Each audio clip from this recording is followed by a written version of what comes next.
네, 안녕하세요. 삼성전자 주가가 신저가를 만들어 가고 있네요. 참 이게 참 투자하는 사람들에게 당황스럽죠. 왜냐하면 반도체 업종을 이미 다 검색해 보셨을 거예요. 삼성전자 주주라고 한다면. 네, 역대 최고 매출 기록하는 가운데 신저가라. 아무리 모멘텀이 꺾였다고 할지라도 계속적인 호재 기사가 나오는데도 불구하고, 그렇죠. 더군다나 이제 한미 연합해서 경제 동맹 맺는 그 가운데서 기대치가 올라가는 상황인데도 불구하고 삼성전자 주가가 신저가를 기록했다. 예, 당황스럽지 않을 수가 없긴 합니다. 자, 이게 보시는 삼성전자 주가죠.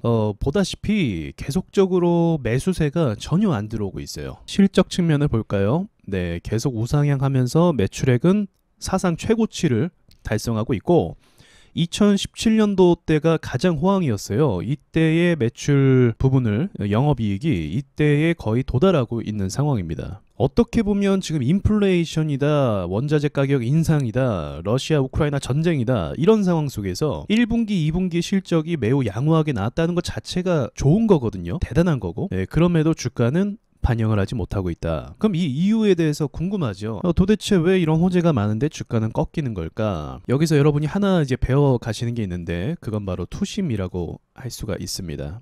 계속 제가 말씀드리는 건데, 여러분이 왜 투심이 꺾였는가? 시장이 물론 하락해서 그런 것도 있지만, 정확하게 말하자고 하면 세력들이 위로 안 쏴주는 거죠. 여러분 이때를 한번 생각해 보세요. 이때는 매출이 받쳐줬습니까? 삼성전자는 지금까지의 차트 흐름을 보면요, 매출과 동반해서 같이 상승했습니다. 근데 이때는 2020년도 때잖아요. 매출과 동반하지 않았는데도 이렇게 상승할 수 있었던 거, 그거의 그 배후에는 뭐가 있냐면, 언론에서요, 삼성전자가 저평가다, 삼성전자는 갈 수 있다, 계속 이 유튜브나 뉴스나 주변 사람들이 항상 그렇게 이야기했어요. 자, 그럼 이건 뭘까요? 이거는 사실 매출과 상관이 없는 투심 자체가 상승으로 향한 거죠. 그러나 그렇다고 해서 주구장창 매수를 막 사람들이 계속 누릴 수는 없는 거잖아요. 그렇죠. 그러니까 한계에 도달할 수가 있는 거고, 밑에서 샀던 사람들은 어느 정도 올랐으니까 이제 매도를 할 수가 있는 거고요. 그럼 이게 과열 양상이라고 할 수가 있습니다. 과열이 되게 되면 그 뒤로부터는 여기서 샀던 사람들이 매도하는 구간에 접어들게 돼요. 그럼 매도가 지속이 되고, 이 매도가 되는 구간에서 수급이 들어와 줘야 이제 이게 또 우상향으로 가는 거거든요. 근데 수급이 들어와 주지 않으니까 계속적으로 뭐만 있는 겁니까? 파는 사람만 줄 서 있는 거예요. 그래서 이 파는 게 누적이 되고 1년이 되고 6개월이 되다 보니까 여기 있는 사람들이 지치게 되고, 여기 또 산 사람들도 많아요. 여기 산 사람들도 지치게 돼서 어떻게 된다? 투심이라는 게 이제 반대로 되는 거죠. 모멘텀이라는 게 투심이 반대로 작용해서 떨어지게 되는 겁니다. 여기서 플러스 뭐가 가세했죠? 언론이죠. 언론에서 뭐 경제가 엄청나게 어려워질 거다, 뭐 퍼펙트 스톰이 올 거다, 계속적으로 이렇게 압박하니까 이런 상황에서 누가 매수를 합니까? 그런데 실적이 안 받쳐주던 이때에는 언론에서 뭐라고 얘기했죠? 삼성전자 전망이 좋다 하면서, 삼성전자 저평가다라고 하면서 주식시장에 대해서 아주 긍정적인 보도를 많이 했다는 거죠. 그래서 지금 인플레이션을 우려하면서 침체, 경제 침체를 이제 예상을 하는데, 이제 객관적으로 수치적으로 보면요, 이미 인플레이션은 시작이 됐고요, 작년부터. 그리고 유가 상승이라든지 전반적인 악재들이요, 1분기부터 지금 6월달이죠. 네, 지금까지 다 반영을 했어요. 그럼에도 불구하고 삼성전자 실적에 문제가 있었습니까? 문제가 없었죠, 결과적으로는. 그럼 그 본질적인 이유는 무엇이죠? 예, 삼성전자는 매출을 내는 그 고객층이 부유하다라는 거를 알 수가 있는 거예요. 공급망에 대한 우려는 있었지만 결과적으로 삼성전자가 매출을 내는 대상들 있잖아요, 선진 국가들. 그 국가들에게는 아직까지는 문제가 없다. 그래서 여기서 이제 인플레이션 문제긴 하거든요. 근데 여기서 조금 더 오를 가능성은 저 있다고 봐요. 유가도 150불을 예상하는 전문가가 굉장히 많습니다. 그래서 여기까지는 좀 예상치로 갈 수 있다고 보는데, 이제 이게 피크에 도달하게 되면요, 이제 위기론을 말하기보다 이제 막상 피크를 찍고 경제 기반이 그렇게까지 막 흔들리는 건 아니다라는 그런 결론에 도달했을 때, 그제서야 또 세력들이 그걸 명분으로 수급을 쏠 가능성이 좀 있다고 보거든요. 그러나 지금 자체는요, 사실은 이렇게 문제가 없지만 지금 자체는 투심이 꺾였기 때문에 삼성전자 매출은 일단은 지금까지는 문제가 없다라는 거 증명이 됐고, 그래서 이 상황이 시장의 인정을 받으면 그제서야 이제 다시 매수세로 또 전환이 될 수 있다. 그땐 또 어떤 상황이 만들어질까요? 네, 언론이죠. 언론에서 또 이제는 이제 방어 잘했다, 이제 기업들 문제 없다, 탄탄하다 이런 식으로 또 보도하면 투심이 또 바뀝니다. 그래서 제 결론은요, 지금 장마 기간으로 좀 비유할 수가 있겠죠. 네, 비가 계속 내리고 있는데 거기서 우리가 뭔가를 막 이렇게 긍정적으로 보기 어려운 거예요. 그러나 언제까지 비가 주구장창 내릴 수는 없는 거죠. 사람들이 이제는 하락 장세에 적응이 많이 돼서 그 분위기가 계속 이어지고 있다는 거예요. 투심을 회복하려면 언론에서라도 좀 긍정적인 기사들을 좀 보내줘야 되는데, 경제가 장기 침체될 것이다, 굉장히 어려워질 것이다, 뭐 이런 식으로만 계속 이야기하니까 정말로 이제 그렇게 우리가 시장까지도 판단을 해볼 수가 있는 거죠. 주식이라는 건요, 결국 흔들리기는 하거든요.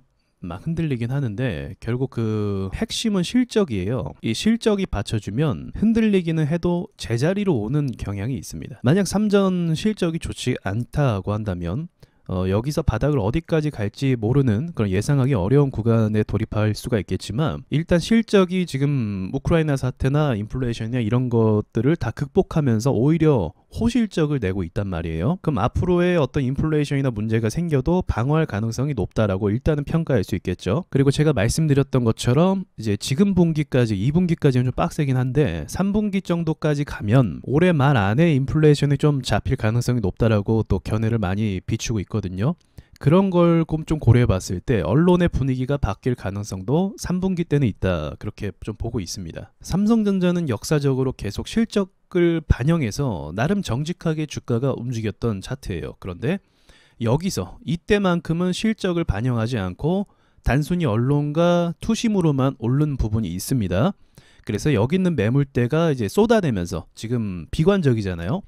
그래서 이제 지치고 힘드니까 매물을 뱉어내면서 흘러가는 중이에요. 그래서 이 매물이 좀 정리가 되면 그때는 실적을 반영해서 다시 상승할 가능성이 있다고 봅니다. 언론에서 너무 오버를 좀 안 했으면 좋겠어요. 그리고 제가 얼마 전에 말씀드렸지만 이제 지금 경제가 좋다는 얘기는 아니에요. 네, 인플레이션으로 해서 서민 경제부터 지금 굉장히 압박을 받고 있는 건 맞습니다. 근데 주식 차원으로만 말씀드리는 거예요. 그래서 이제 정부 차원에서 정권이 바뀌었기 때문에 뭔가 정책들을 실행하기 위해서는 명분이 필요하죠.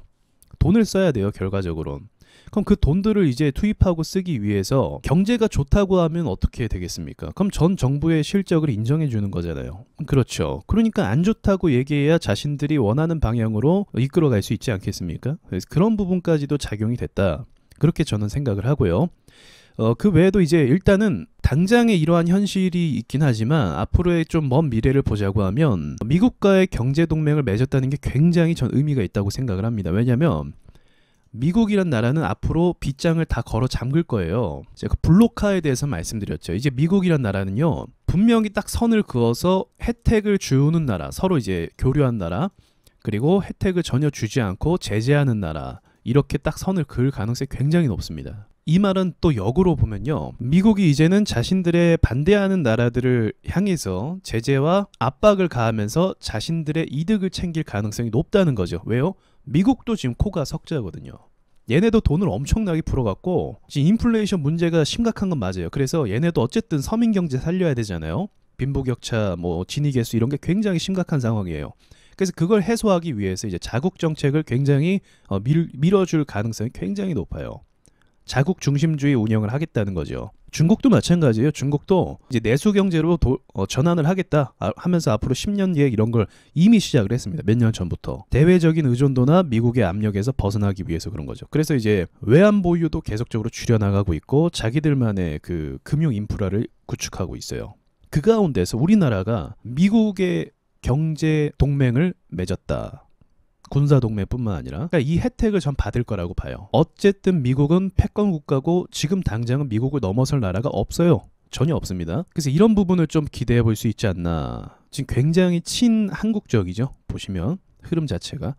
그래서 좀 기대를 해볼 수 있지 않나, 지금의 고비를 좀 넘겨야 되지 않나, 그 생각을 하고 있습니다. 자, 여러분 수고하시고요. 이상 여기까지 말씀드리겠습니다.